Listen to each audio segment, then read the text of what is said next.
Hello, my dear students and my dear learners. All the best from my side for your study and all your learning activities. In the last virtual sessions, we have studied about the number of issues related to the measurement, evaluation, tests, etc. and etc. So ಎಲ್ಲಾ ಕಲಿಕಾರ್ಥಿಗಳೇ, ನಿಮಗೆಲ್ಲರಿಗೂ ಕೂಡ ನಮಸ್ಕಾರಗಳನ್ನು ತಿಳಿಸುತ್ತಾ, ನಮ್ಮ ಕೆಲವು ಅವಧಿಗಳ ಹಿಂದೆ ಮಿಥ್ಯ ವರ್ಗ ಕೋಣೆಯಲ್ಲಿ ಮುಖ್ಯವಾಗಿ ನಾವು ಮೌಲ್ಯಮಾಪನಕ್ಕೆ ಸಂಬಂಧಿಸಿದಂತೆ, ಶೈಕ್ಷಣಿಕ ಮೌಲ್ಯಮಾಪನಕ್ಕೆ ಸಂಬಂಧಿಸಿದಂತೆ ಹಲವಾರು ವಿಷಯಗಳನ್ನ ಕಲ್ತಿದ್ದೀವಿ.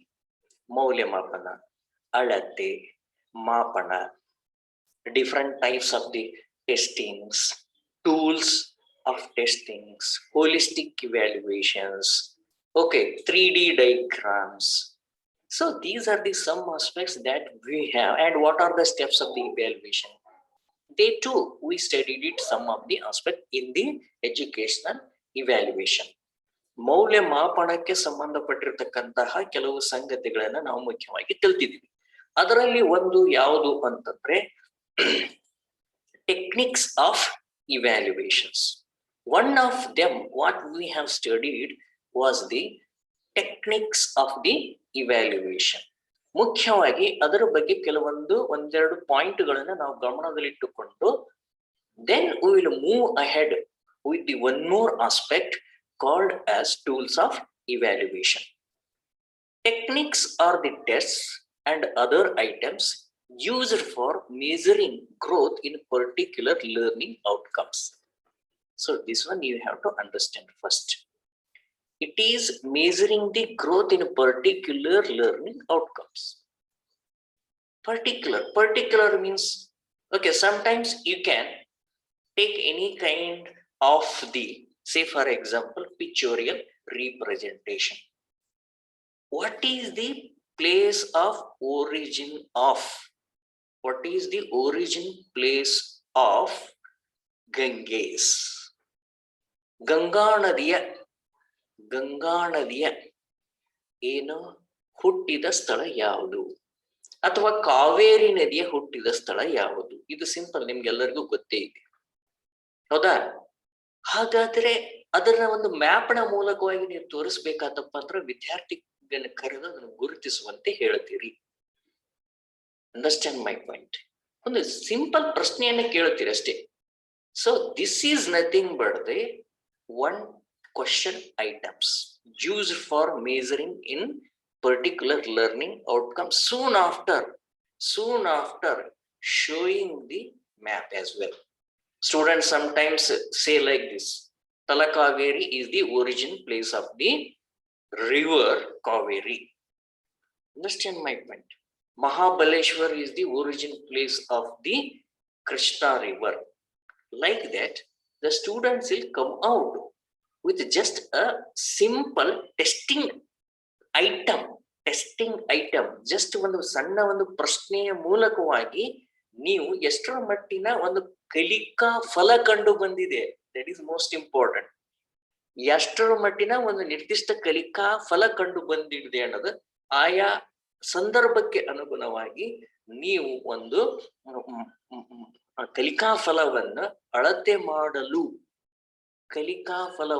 ಅಳತೆ ಮಾಡಲು ಬಳಸ್ತಕ್ಕಂತಹ ಒಂದು ಏನಂತ ಹೇಳ್ತೀವಿ, ಮಾಪನ.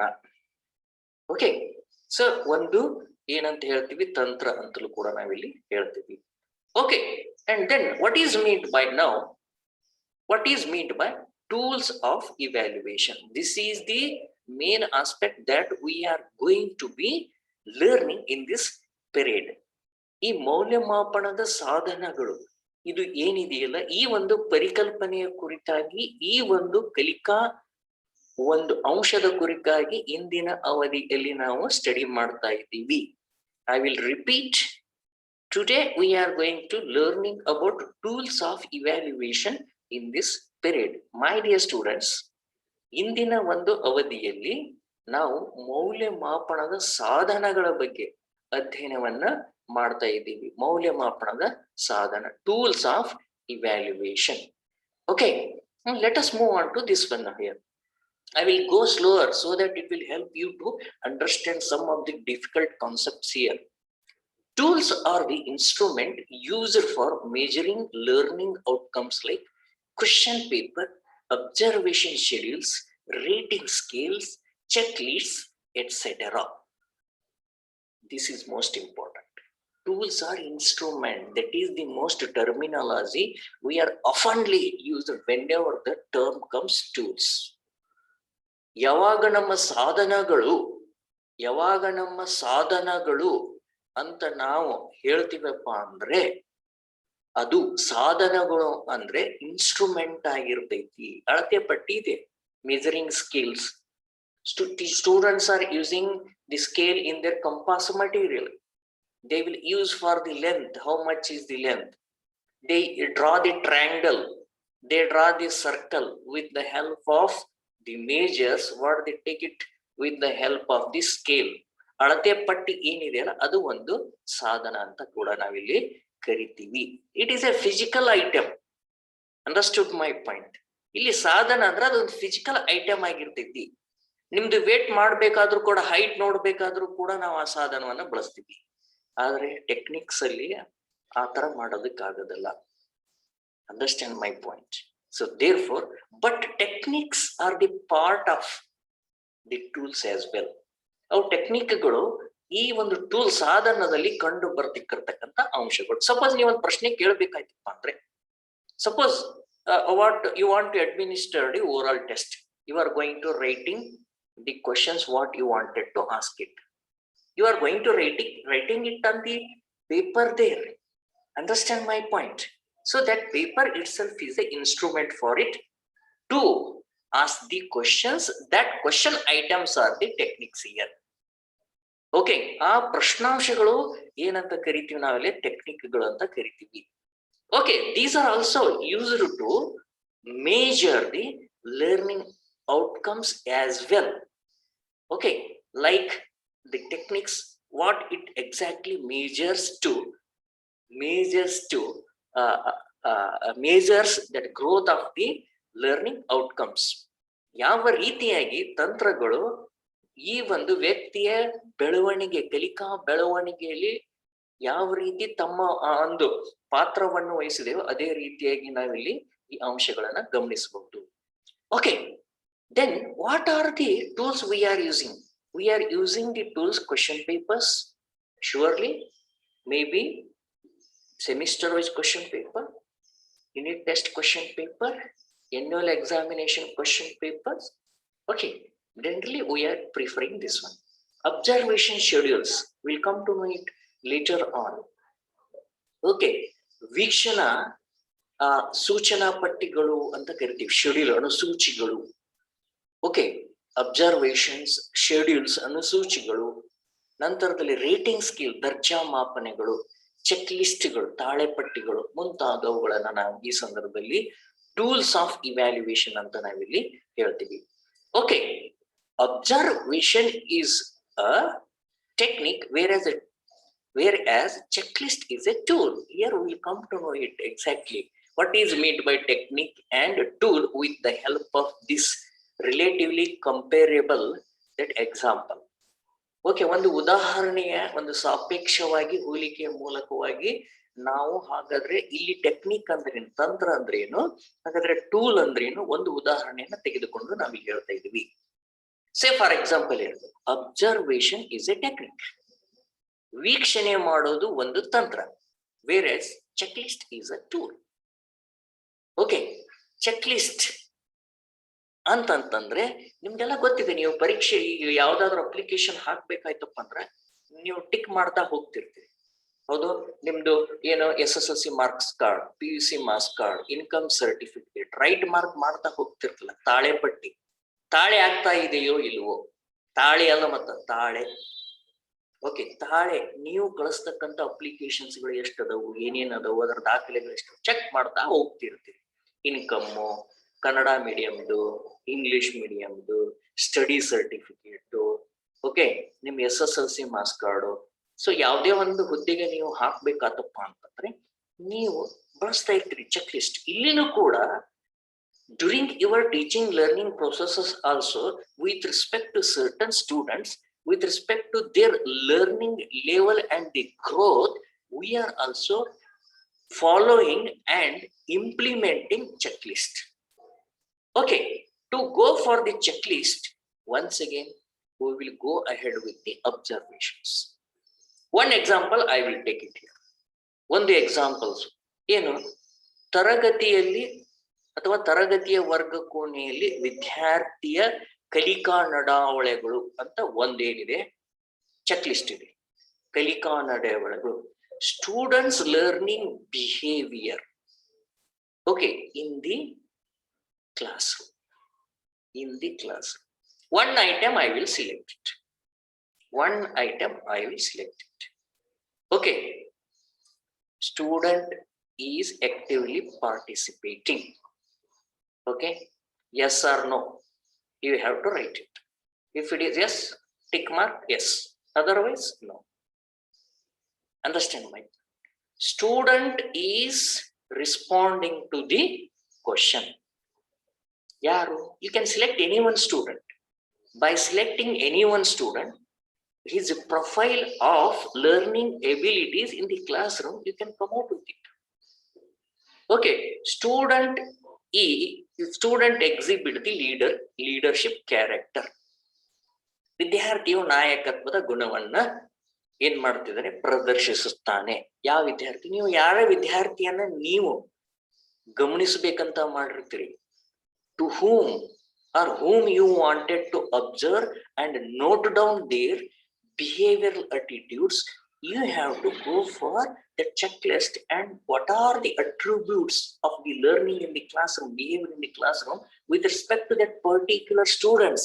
You have to take each item, whatever they are mentioned it, and later on go for ticking that mark. Tick mark can be used in it, whether it is there or not. Sometimes tick marks, sometimes cross marks. ಇಲ್ಲ ಅನ್ನೋದಕ್ಕೆ ಬೇಕಾದ್ರೆ ಏನ್ ಮಾಡ್ಬಿಡ್ರಿ, cross ಮಾಡ್ಕೊಳ್ರಿ, ಒಂದೇ box ಇಟ್ಕೊಂಡ್ಬಿಡ್ರಿ. You can make it as one box. If it is so, put it the right mark. If it is not there, put it the cross mark. ಗುಣ ಯಾವುದಕ್ಕಿದೆಯೋ, ವಿದ್ಯಾರ್ಥಿಯು ತರಗತಿಯಲ್ಲಿ ಉತ್ತರವನ್ನು ನೀಡುತ್ತಾನೆ, ರೈಟ್ ಮಾರ್ಕ್ ಮಾಡಿ. ಯಾವಾಗಲೂ ಅಂತ ಮಾತು ಸೇರಿಸಿದ್ರೆ ಅದನ್ನು ಮಾಡ್ರಿ. ಆವಾಗ ಅಂತ ಸೇರಿಸಿದ್ರೆ ಅವಾಗ ಮಾಡ್ರಿ. ಯಾವಾಗ್ಲೂ ಅಂತ ಇದ್ದಲ್ಲಿ ಟಿಕ್ ಮಾರ್ಕ್ ಮಾಡ್ಕೋಬಹುದು ನೀವು ಆ ಬಾಕ್ಸ್ ನಲ್ಲಿ, ಇಲ್ಲ ಅಂದ್ರೆ ಕ್ರಾಸ್ ಮಾರ್ಕ್ ಮಾಡಿ. So in this way, observation, by observing only it is able to make the right or tick mark or cross mark in that particular checklist. Okay, ಈ ತಾಳೆ ಪಟ್ಟಿಯಲ್ಲಿ ಇರ್ತಕ್ಕಂಥ ಪ್ರತಿಯೊಂದು ಅಂಶಕ್ಕನುಗುಣವಾಗಿ ನೀವು ಇದೆಯೋ ಇಲ್ಲವೋ, ಹೌದಾ, ಇತ್ತಪ್ಪ ಅಂದ್ರೆ ಸರಿ ಚಿಹ್ನೆಯನ್ನು ಬಳಸ್ತೀರಿ, ಇಲ್ಲ ಅಂತಂದ್ರೆ ಗುಣಾಕಾರದ ಎಕ್ಸ್ ಅಂತ ಏನಿದೆಯಲ್ಲ, ಹೌದಾ, ಆ ಚಿಹ್ನೆಯನ್ನ ಬಳಸ್ತೀರಿ. ಸೊ ಇದನ್ನ ನೀವು ಹಾಕ್ಬೇಕಾದ್ರೆ ಸುಮ್ನೆ ಹಾಕ್ಬಾರ್ದಲ್ಲ, ನೀವು ಅಬ್ಸರ್ವೇಷನ್ ಮಾಡಿರ್ತೀರಿ. Being a teacher, you have lot of experience through your observation that what the student is doing. Okay, so ಈ ದ ಸ್ಟೂಡೆಂಟ್ ಈಸ್ ಪ್ಯಾಸಿವ್, ವಿದ್ಯಾರ್ಥಿ ಸುಮ್ಮನೆ ಕೂತ್ಕೊಂಡಿದ್ದಾನ. If it is yes, you can make it as a right mark. No, they are active. If they are active, if they are idle means idle means ಏನಂತ ಹೇಳ್ತೀವಿ ಅದಕ್ಕೆ, ಸುಮ್ಮನೆ ಕುಂತ್ ಬಿಡೋದು. they are not at all actively participating, they are passive. ನಿಷ್ಕ್ರಿಯವಾಗಿ ತರಗತಿಗಳಲ್ಲಿ ಕುಳಿತಿರ್ತಾರೆ ಅವ್ರು, ಸುಮ್ಮನೆ ದೇವ್ರ ಕುಂತ ಬಿಡ್ತಾರೆ. ಪ್ರಶ್ನೆ ಕೇಳೋದು ಕೂಡ ದೇವ್ರ ಏನ್ ಮಾಡ್ಬಿಟ್ಟು ಸುಮ್ಮನೆ ಎದ್ದು ಬಿಡ್ತಾರೆ ಅಷ್ಟೇ. they are not at all responding at all, though they are physically present. They are not keenly interested in the learning. Such things can be taken out of here. So therefore, observation techniques will help to verify the number of items which are listed or appeared in this checklist. Okay, ತಾಳೆ ಪಟ್ಟಿಯಲ್ಲಿ ಇರ್ತಕ್ಕಂಥ ಹಲವಾರು ಅಂಶಗಳ ಬಗ್ಗೆ ನಾವು ಅಥವಾ ಶಿಕ್ಷಕರು ನಾವು ಅದನ್ನೇ ಆ ಅಂಶಕ್ಕೆ ಅನುಗುಣವಾಗಿ ನಿರ್ಧಾರ ಕೈಗೊಳ್ಳಬೇಕಾಯ್ತಪ್ಪ ಅಂದ್ರೆ ನಾವು ವಿದ್ಯಾರ್ಥಿಗಳ ವೀಕ್ಷಣೆಯನ್ನ ಮಾಡಬೇಕಾಗ್ತೈತಿ. ಒಂದು ಎಕ್ಸಾಂಪಲ್ ಅನ್ನ ಕೊಟ್ಟಿದ್ದೀನಿ ನಾನು ಅಷ್ಟೇ ಇವಾಗ. Okay, now we shall move on to the one type of the test, over all test. ಒಂದು ವಿಧವಾಗಿರ್ತಕ್ಕಂಥ ಪರೀಕ್ಷೆ ಅಥವಾ ಪರೀಕ್ಷಣ ಯಾವುದಪ್ಪ ಅಂತಂದ್ರೆ ಅದು ಮೌಖಿಕ ಪರೀಕ್ಷೆ. This is also one of the tool and the easiest tool and friendlier tool for the teachers who are teaching in the classrooms or in any kind of the teaching learning system or the environment. ಈ ಮೌಖಿಕ ಪರೀಕ್ಷೆ ಇದು ಒಂದು ಸಾಧನವಾಗಿದೆ, instrument, tool ಅಂತ ಹೇಳ್ತೀವಿ. ಇಲ್ಲಿ ನೀವು ನೋಡಬಹುದು ಏನಿದೆ ಇಲ್ಲಿ ಮೌಖಿಗೆ, ಇಲ್ಲಿ ನೋಡಬಹುದು. You can observe here to what those are here, pigeons are here. ಎರಡು ಪಾರಿವಾಳಗಳದವು. Simply I am highlighting here what are other words for the oral exam. This pigeon is asking the question to another pigeon. This dove is asking the question to another dove. ಇಲ್ಲಿ ಎರಡು ಪಾರಿವಾಳಗಳಲ್ಲಿ ಎಡಗಡೆ ಇರತಕ್ಕಂಥ ಪಾರಿವಾಳ ಪ್ರಶ್ನೆ ಮಾಡ್ತಿದೆ, what are other words for over exam. ಮೌಖಿಕ ಪರೀಕ್ಷಣಕ್ಕೆ ನಾವು ಇನ್ನಿತರ ಯಾವ ಹೆಸರುಗಳನ್ನು ಬಳಸ್ತಾ ಇದ್ದೀವಿ? which are the other names or the other words what we are using for the oral examinations? ಅದಕ್ಕೆ ಈ ಕಡೆ ಇರ್ತಕ್ಕಂಥದ್ದು ರೆಸ್ಪಾಂಡ್ ಮಾಡ್ತಿದೆ. ಇಲ್ಲಿ ನೋಡೋಣ, ಇಲ್ಲಿ ಏನೇನು ರೆಸ್ಪಾಂಡ್ ಮಾಡಿದೆ. Okay, oral exam it is called with the other words. Oral examination, oral, viva, viva voce, examination, exam, vivas. Okay, viva voce assessment paper like that. Understand? ಈ ರೀತಿಯಾಗಿ ಮೌಖಿಕ ಪರೀಕ್ಷೆಗೆ ಅಂತಿರ್ತೀವಿ ನಾವು. ಇವತ್ತು ವೈವಾವೋಸ್ ಇದೆ. ಎಲ್ಲಿರ್ತೈತಿ ವೈವಾವೋಸು? PhD ಮಾಡಿದ್ರೆ ಹೋಗ್ತಿರ್ತಾರೆ, ಅಥವಾ ನೀವು ಅಸೈನ್ಮೆಂಟ್ ಸಬ್ಮಿಟ್ ಮಾಡ್ತಿರ್ತೀರಿ. ಕೆಲವು ಸಂದರ್ಭದಲ್ಲಿ ನೀವು ಲಾಸ್ಟ್ ಇಯರ್ ಮಾಡಿರೋ ಇಲ್ಲೋ ಗೊತ್ತಿಲ್ಲ ನನಗೆ ಈ ಮುಂಚೆ, but every year we are conducting before the assignment viva voce, especially for the B.Ed students soon after completion of their practice teaching in the schools. Okay, ಶಾಲೆಗಳಲ್ಲಿ ನೀವು ಪ್ರಾಕ್ಟೀಸ್ ಟೀಚಿಂಗ್ ಮುಗಿಸಿ ಬಂದ ನಂತರ ನಾವು ನಿಮ್ಗೆ ವೈವಾವೋಸ್ಗಳನ್ನ ಮಾಡ್ತಾ ಇರ್ತೀವಿ. Especially for the 4th semester students in the B.Ed, we are administering vivavos, through which what they have done it and checklist will be there. With the help of the checklist we are going to questioning with their observations or their responses. Okay, ಅವರ ವಿದ್ಯಾರ್ಥಿಗಳ ಪ್ರತಿಕ್ರಿಯೆಗಳನ್ನು ಪಡೆದುಕೊಂಡು ಅವರ ಒಂದು ವರ್ತನೆಗಳನ್ನು ನೋಡಿ ಪ್ರಶ್ನೆಗಳನ್ನು ಹಾಕಿ, technique ಅಲ್ಲಿ ಈ ಪ್ರಶ್ನೆ ಇರುತ್ತೆ ಚೆಕ್ ಲಿಸ್ಟ್ ನಲ್ಲಿ, ಆ ಪ್ರಶ್ನೆಗಳನ್ನು ಹಾಕಿ ಪ್ರಶ್ನೆಗಳನ್ನು ಕೇಳಿ ನಾವೇನ್ ಮಾಡ್ತಾ ಇರ್ತೀವಿ, ಕೆಲವು ಸಂದರ್ಭಗಳಲ್ಲಿ ಮಾಹಿತಿಯನ್ನ ಪಡಿತಾ ಇರ್ತೀವಿ. ಓಕೆ, ಮೌಖಿಕ ಪರೀಕ್ಷೆ ಅಂತನೂ ಕೂಡ ಕರಿತೀವಿ, ಪರೀಕ್ಷೆ ಅಂತನೂ ಕೂಡ ಕರಿತೀವಿ. ಓಕೆ, ಸೊ ಹೀಗಾಗಿ there are number of words that we can use it about this oral testing. Okay, let us understand now what is meant by this oral test. ಮೌಖಿಕ ಪರೀಕ್ಷಣ ಅಂದ್ರೇನು ಅನ್ನೋದ್ರ ಬಗ್ಗೆ ಮೊದಲು ನಾವು ಅರ್ಥವನ್ನ ಮಾಡಿಕೊಳ್ಳೋಣ. The oral exam, also oral test or vivavos. Okay, ಈ ಒಂದು ಮೌಖಿಕ ಪರೀಕ್ಷೆ ಅಥವಾ ಬಾಯ್ದೆರೆ ಪರೀಕ್ಷೆ ಅಂತಲೂ ಕೂಡ ನಾವು ಕನ್ನಡದಲ್ಲಿ ಹೇಳ್ತಾ ಇರ್ತೀವಿ, is a practice in many schools and disciplines where an examiner poses question to the students in spoken form. Okay, ಇದು ಒಂದು ಮೌಖಿಕ ರೂಪದ ವಿದ್ಯಾರ್ಥಿಗಳಿಗೆ ಪ್ರಶ್ನೆಗಳನ್ನು, ಹೌದಾ, ಪರೀಕ್ಷೆ ನಿರ್ವಹಿಸ್ತಕ್ಕಂತಹ ವ್ಯಕ್ತಿಯು ಒಂದು ವಿಷಯಕ್ಕೆ ಸಂಬಂಧಪಟ್ಟಂತೆ ವಿದ್ಯಾರ್ಥಿಗಳಿಗೆ ಅಥವಾ ಅಭ್ಯರ್ಥಿಗಳಿಗೆ ಕೇಳಿ ಅವರಿಂದ ಆ ವಿಷಯದ ಕುರಿತಾಗಿರ್ತಕ್ಕಂತಹ ಮಾಹಿತಿಯನ್ನ ಮೌಖಿಕವಾಗಿಯೇ ಪಡೆಯುವುದಾಗಿದೆ. ಇಲ್ಲಿ ಶಿಕ್ಷಕರು ಕೂಡ ಮೌಖಿಕವಾಗಿ ಪ್ರಶ್ನೆ ಕೇಳ್ತಾರೆ, ವಿದ್ಯಾರ್ಥಿಯು ಕೂಡ ಆ ಮೌಖಿಕ ಪ್ರಶ್ನೆಗೆ ಮೌಖಿಕವಾಗಿ ಉತ್ತರಗಳನ್ನ ಕೊಡ್ತಾ ಹೋಗ್ತಾನೆ. So in this context teacher will throw the question to the students orally with respect to any content on which he wanted to test or on which he wanted to examine. ಇಲ್ಲಿ ಶಿಕ್ಷಕರು ಯಾವ ಒಂದು ವಿಷಯದ ಮೇಲೆ ಒಂದು ವಿದ್ಯಾರ್ಥಿಗೆ ಒಂದು ಪರೀಕ್ಷೆ ಮಾಡಬೇಕಾಗಿರ್ತೆಯೋ ಅದಕ್ಕೆ ಸಂಬಂಧಪಟ್ಟಂತೆ ಪ್ರಶ್ನೆಗಳನ್ನ ಕೇಳ್ತಾರೆ ಮೌಖಿಕವಾಗಿ.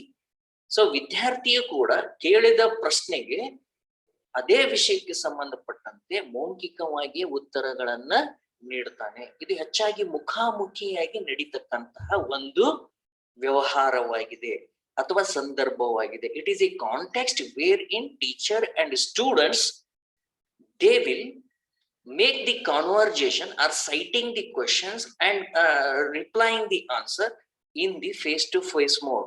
Nowadays, virtually also, we are conducting this viva voce test or oral test even during this time also.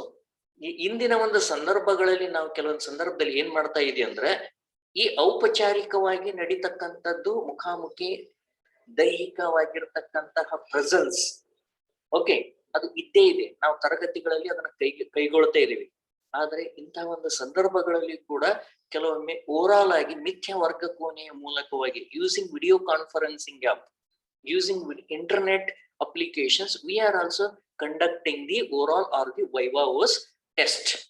Okay, internet ಮೂಲಕವಾಗಿ ಸಾಫ್ಟ್ವೇರ್ ತಂತ್ರಜ್ಞಾನವನ್ನು ಬಳಸಿಕೊಂಡು ವಿಡಿಯೋ ಕಾನ್ಫರೆನ್ಸ್ ಮೂಲಕವಾಗಿನೂ ಕೂಡ ಶಾಲೆಗಳಲ್ಲಿ, ಜೊತೆಗೆ ಕೆಲವು ಸಂದರ್ಭಗಳಲ್ಲಿ ವಿಷಯಕ್ಕೆ ಸಂಬಂಧಪಟ್ಟಿರ್ತಕ್ಕಂಥ ಪ್ರಶ್ನೆಗಳನ್ನ ಪರೀಕ್ಷಕರು ವಿದ್ಯಾರ್ಥಿಗಳಿಗೆ ಕೇಳಿ ಆ ಒಂದು ಯಾವ ರೀತಿಯಾಗಿರ್ತಕ್ಕಂಥ ಪ್ರಶ್ನೆಗಳನ್ನ ಕೇಳಬೇಕು, ಓಕೆ, ಅದು ಒಂದು ರಚನೆ ಏನಿರ್ತೈತಿ, ನಮೂನೆ ಇರ್ತೈತಿ, ಅದಕ್ಕೆ ಸಂಬಂಧಪಟ್ಟಂತಹ ಪ್ರಶ್ನೆಗಳನ್ನು ಕೇಳಿ ಉತ್ತರಗಳನ್ನ ಪಡಿತಾರೆ. The student has to answer the question in such a way as to demonstrate sufficient knowledge of the subject in order to pass exams. Okay, so when we are conducting the test, in many ways we are conducting this oral test. One such case is sometimes viva voce. So during practical examinations, during the assignment related aspects, there might be a viva voce test on which we will give the marks. ಕೆಲವೊಮ್ಮೆ ಒಂದು ಬಾಯ್ದೆರೆ ಪ್ರಶ್ನೆಗಳನ್ನ ವಿದ್ಯಾರ್ಥಿಗೆ ವಿಷಯಕ್ಕೆ ಸಂಬಂಧಪಟ್ಟಂತೆ ಪ್ರಶ್ನೆಗಳನ್ನು ಕೇಳಿ ಅಂಕಗಳನ್ನು ನೀಡಿ ಅವನನ್ನು ಮುಂದಿನ ವರ್ಗಕ್ಕೆ ಏನ್ ಮಾಡ್ತಾ ಇರ್ತೀವಿ, ನಾವು ಮುಂದಿನ ವರ್ಗಕ್ಕೆ ಆ ವಿದ್ಯಾರ್ಥಿಯನ್ನ ನಾವು ಪಾಸ್ ಮಾಡ್ತೀವಿ. On what basis? Students has to give the answer in such a way that he has to give the sufficient knowledge about the subject. Sufficient means whatever the student has encountered with that particular question asked by the teacher with respect to that content, he has to give the complete answer to that question. ಶಿಕ್ಷಕರು ಯಾವ ಪ್ರಶ್ನೆಯನ್ನು ಕೇಳುತ್ತಾರೆಯೋ ಆ ವಿಷಯಕ್ಕೆ ಸಂಬಂಧಿಸಿದಂತೆ ವಿದ್ಯಾರ್ಥಿಯು ಸಂಪೂರ್ಣವಾಗಿರ್ತಕ್ಕಂಥ ಧ್ಯಾನದ ಮೂಲಕವಾಗಿ ಬಾಯ್ದೆರೆಯ ಉತ್ತರಗಳ ನೀಡುವಿಕೆಯ ಮೂಲಕವಾಗಿ ಆ ಪ್ರಶ್ನೆಗೆ ಉತ್ತರವನ್ನ ನೀಡಬೇಕಾಗ್ತೈತಿ. ಅವಾಗ ಶಿಕ್ಷಕರು ಅವನನ್ನು ಪಾಸ್ ಮಾಡ್ತಾರೆ. So this is the oral test. This is happening especially at the lower level during the practical examination, during the assignment examination, and during also to test to what extent the student exhibiting the degree of the knowledge or level of the knowledge with respect to that content. ಒಂದು ಪಠ್ಯಕ್ಕೆ ಸಂಬಂಧಪಟ್ಟಿರ್ತಕ್ಕಂತಹ ಇದಾಗಿರ್ಬೋದು, ಅಥವಾ ಪ್ರಾಯೋಗಿಕ ಪರೀಕ್ಷೆ ಆಗಿರ್ಬೋದು, ಅಥವಾ ಒಂದು ಯಾವುದೇ ಲಿಖಿತ ಪರೀಕ್ಷೆ ಆದ ನಂತರ ಕೊನೆಗೂ ಕೂಡ ವಾರ್ಷಿಕ ಪರೀಕ್ಷೆ ಸಂದರ್ಭದಲ್ಲಿನೂ ಕೂಡ ಆಗಿರ್ಬೋದು, ಕೆಲವೊಮ್ಮೆ ದತ್ತ ಕಾರ್ಯಗಳನ್ನು ಕೊಟ್ಟಿರ್ತೀವಿ, ಅಸೈನ್ಮೆಂಟ್ಗಳನ್ನು. ಅಂತಹ ಸಂದರ್ಭಗಳಲ್ಲಿ ಕೂಡ ನಾವು ಮುಖ್ಯವಾಗಿ ಏನ್ ಮಾಡ್ತಾ ಹೋಗ್ತೀವಪ್ಪ ಅಂದ್ರೆ ಈ ಒಂದು ಮೌಖಿಕ ಅಥವಾ ಬಾಯ್ದೆರೆ ಪರೀಕ್ಷೆಯನ್ನ ನಾವು ನಿರ್ವಹಣೆಯನ್ನ ಮಾಡ್ತೀವಿ. Okay, so many programs require student to finish the program by taking a oral exam or a combination of oral as well as exams in order to show how well a student has comprehended the material guided in that program. I will remind you that you have to join soon after this session. ಈ session ಮುಗಿದ ತಕ್ಷಣ ದಯವಿಟ್ಟು ನೀವು ಮತ್ತೆ ನನಗೆ join ಆಗಿ. So ಈ ವಿಷಯನ ಮತ್ತೆ ನಿಮ್ಗೆ ನೆನಪು ಮಾಡ್ಕೊಡ್ತಾ ಇದ್ದೀನಿ. Okay, so dear students, we have been discussing about this, what is meant by oral exam.